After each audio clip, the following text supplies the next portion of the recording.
Hello friends, રજની health ફૂડમાં તમારું સ્વાગત છે. આજે બનાવીશું આપણે ઉનાળુ સ્પેશિયલ તુરિયા અને મગની દાળનું શાક. જો ફ્રેન્ડ્સ, આ પેન છે, તેની અંદર હું આવી રીતે 3 ચમચી તેલ અંદર એડ કરું છું.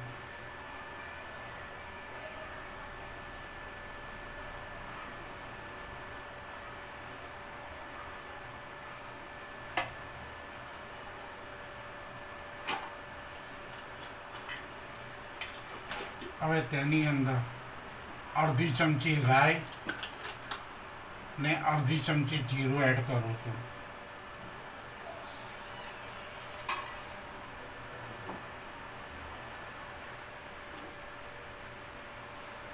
દાળલા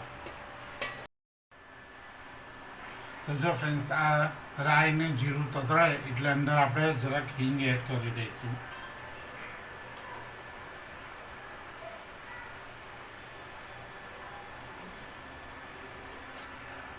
હવે હિંગ અંદર એડ કરી હવે આ મેં અડધો કપ મગની દાળ છે તે મેં પલાળીને રાખેલી અને ચોખ્ખા પાણીથી ધોઈ દીધેલી તે અંદર હું અંદર એડ કરું છું.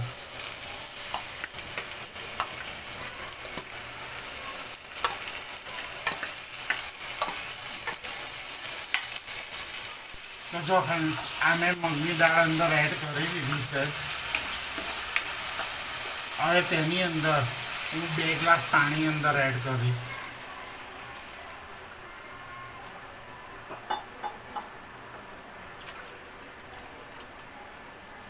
હવે આની અંદર હું જે આપણા બેઝિક મસાલા છે જે રૂટીનના તે અંદર એડ કરીશ.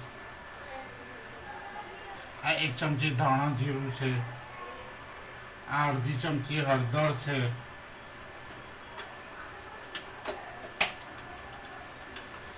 આ 1 ચમચી લાલ મરચું છે ને આ સ્વાદ પ્રમાણે મીઠું છે અંદર એડ કરીશ. અને આ દાળને હું ચડવા દઈશ ધીમા તાપે અને 5 મિનિટ માટે આપણે કૂક કરીશું. ઢાંકણ ઢાંકી અને આપણે એને 5 મિનિટ માટે કૂક થવા દઈશું. તો જો ફ્રેન્ડ્સ, 5 મિનિટ થઈ ગઈ છે. હવે આ હું ઢાંકણું ખોલું છું અને જો આ દાળ આપણી ચડી ગઈ છે. હવે તેની અંદર આજે 1 કપ સમારેલા તુરિયા છે તે તુરિયા અંદર એડ કરું છું. તુરિયા હું પાછળથી નાખું છું કારણ કે તુરિયા છે ને જલ્દી ચડી જાય.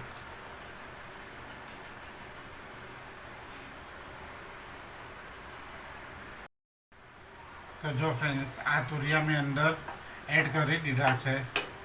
હવે હું આને મિક્સ કરી અને આ તુરિયા આપણા ચડે ને ત્યાં સુધી આપણે એને 5 મિનિટ માટે પાછું ફરીથી કૂક કરીશું. આનું ઢાંકણ ઢાંકી દઉં છું ને આ તુરિયાને હું 5 મિનિટ માટે ચડવા દઈશ. તો જો ફ્રેન્ડ્સ, આ 2 મિનિટ થઈ ગઈ છે અને જો આ શાક આપણું ચડવા આવ્યું છે.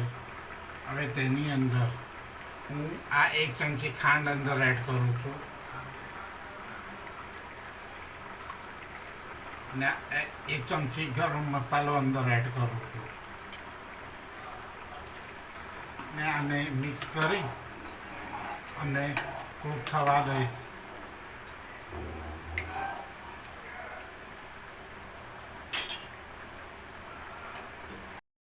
તો જો ફ્રેન્ડ્સ, આ 2 મિનિટ થઈ ગઈ છે ને જો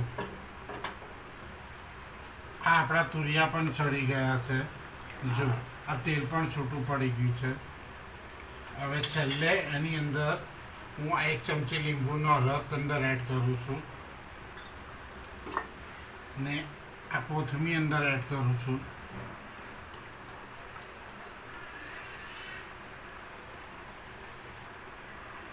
અને ગેસની ફ્લેમ હું બંધ કરી દઈશ ને આને બરાબર મિક્સ કરી લઈશ.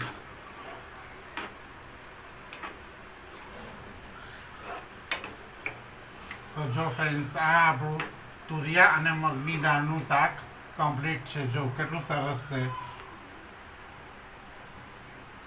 હવે આને હું એક ડીશમાં લઈ લઈશ. તો જો ફ્રેન્ડ્સ, આ આપણું મગની દાળ અને તુરિયાનું શાક કમ્પ્લીટ છે. તો તમે પણ તમારા ફેમિલી સાથે બનાવો, ખાઓ અને એન્જોય કરો. તમને મારી આ રેસીપી કેવી લાગે તે કોમેન્ટ બોક્સમાં જણાવજો.